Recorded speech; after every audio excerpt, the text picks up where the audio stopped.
Kaden Honeycutt had 66 starts and 0 wins. Then one Friday, he entered 2 races on the same day, got a penalty that dropped him to dead last, and still won both of them. He led just 2 laps in the Truck Series race all night. 2. And that was enough. Here is exactly how he pulled it off.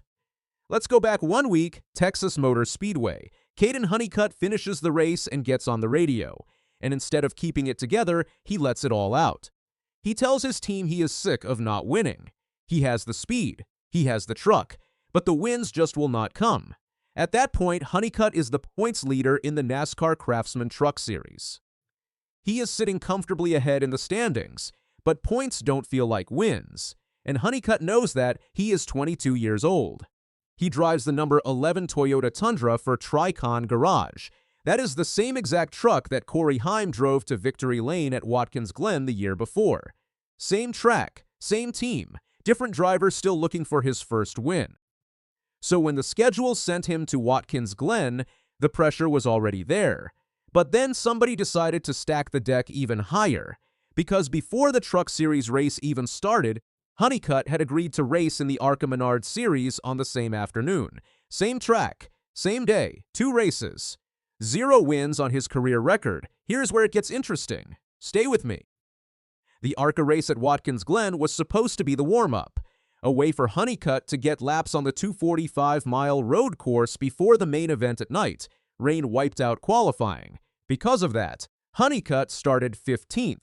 Not exactly an ideal spot when you are trying to shake off the rust on a road course, but Honeycutt had put up the fastest lap time in practice by almost a full second.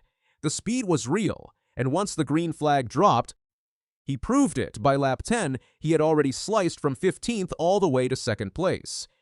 3 laps later, lap 13, he took the lead from Carson Brown. He never gave it back. Honeycutt pulled away and won the General Tire 100 by 3 seconds over Brown, his first career win in the National ARCA Menard Series. Done. Checked off. And now he had 4 hours to think about what was coming next. Remember that Texas radio moment? When he said he was tired of not winning? He just got one. Now he needed the bigger one. The Bully Hill Vineyards 176 in the Truck Series started clean for Honeycutt.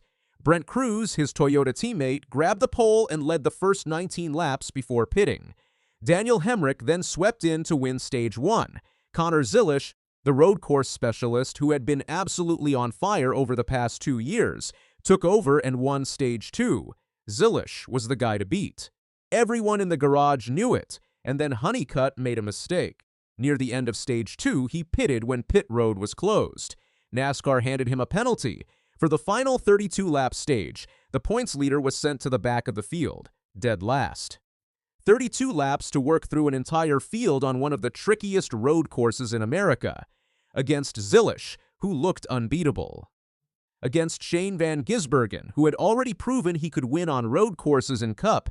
On paper, Honeycutt's night was over, but then the chaos started. Ross Chastain was running up front and looking dangerous.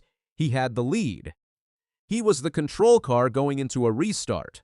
And he launched early. Chastain got on the radio and said, "What? You can't get a penalty when you're the control car." The camera showed exactly what happened. His car was gone before the restart zone. NASCAR sent him to the back. That was not the end of it. Chastain then got collected in a wreck in Turn 5 on lap 70. He finished 28th. Gone then Gio Ruggiero, who was actually leading the race at that point, got hit with a restart violation too. His penalty put Honeycutt, who had been charging hard through the field, on the front row. Right next to Zilisch and lap 70's Turn 5 wreck? That sent the race to overtime. Let's pause here, because think about what just happened. Honeycutt started the final stage dead last. He never should have been near the front. But now, through a storm of other people's mistakes, he is on the front row of an overtime restart with 2 laps to decide who wins. This is exactly where we started. Remember the hook? Dead last with 32 laps to go. Now you know how he got to that front row. Here is where it gets decided. Overtime. 2 laps. Honeycutt on the inside. Zilisch on the outside. Zilisch had led 28 laps that night. He was the fastest guy out there for most of the race. The outside lane at Watkins Glen is not a bad choice. Zilisch made his call and lined up there, green flag. They come off turn 7 and head toward the bus stop section. Honeycutt later said he noticed something. Zilisch missed a shift just slightly coming out of turn 7. It was a tiny crack, a fraction of a second. Heading into turn 1, it was 3 wide. 3 trucks fighting for the same corner. Honeycutt got his nose to Zilisch's right rear. He barely made contact. Not enough to wreck him, just enough. Zilisch got pushed just wide enough. Honeycutt squeezed through. He had the lead. With 1 lap left, Honeycutt had to hold Zilisch off around the entire 2.45-mile circuit. Through the S's, through the bus stop, through the boot, through every braking zone that Zilisch knew as well as anyone in the field. Honeycutt crossed the finish line 0.902 seconds ahead of Zilisch. Van Gisbergen finished 3rd, Hemrick 4th, Chandler Smith 5th, and Kaden Honeycutt, in his 67th career Truck Series start, finally had a win. Here is what makes this win even more ridiculous when you lay out the numbers. Honeycutt led exactly 2 laps all night. 2. The overtime laps. Zilisch led 28. Cruz led 19 early on. Other drivers cycled through the lead throughout the night. Honeycutt was not the dominant truck. He did not run away from the field. He was a guy who started dead last in the final stage. He made it back to the front row through other people's mistakes and his own hard charging. And then he executed 1 restart perfectly. That is how close this sport can be. 2 laps out of 72. That is all he needed. He also became only the 2nd driver in NASCAR history to win an ARCA race and a Truck Series race on the same day at the same track. The only other person to do it was Sam Mayer at Bristol in 2020. And the year before, at this same Watkins Glen race, Honeycutt finished 28th after a mechanical failure knocked him out. The same track that ended his night early in 2024 gave him the biggest night of his career in 2026. Connor Hocevar, who had won the Truck Series race the week before at Texas, was running top 10 most of the night before checking up on a lap 62 restart and nosing into the front stretch wall. He finished nowhere near where he wanted. A.J. Allmendinger finished 6th and gave Rom its best finish of the entire 2026 season. Colleague Racing put 3 trucks in the top 10. And Honeycutt, he extended his points lead to 29 over Chandler Smith.